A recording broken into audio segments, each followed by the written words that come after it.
Eh, eh, eh, eh. Ha. Pembunuh handal. Hah? Red Race. Dah lama aku tak dengar nama tu. Jom kerja dengan tu lagi. Mesti kau nak kerja lagi kan? Maaf. Aku dah bersara daripada kerja lama tu. Anak Rudi kena tangkap. Penjahat minta tebusan 5 juta. Hah? Anak Rudi? Hah? Dulu aku sangat berkawan rapat dengan dia.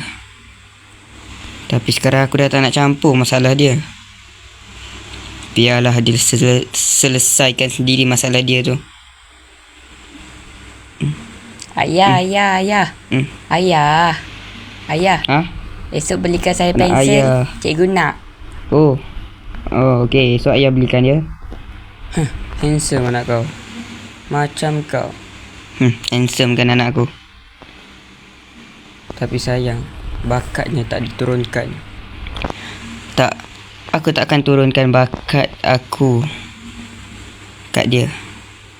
Bakat pembunuh bayaran ni biarlah aku saja yang pegang. Macam mana kalau kita orang bayar kau 3,000? Cukup? 3,000? Aku dah berkeluarga sekarang. 3,000 tak cukup. Baik, 10 juta. Boleh? 10 juta ringgit. Baik. Deal. Esok pukul 7 pagi jumpa aku dekat tempat biasa.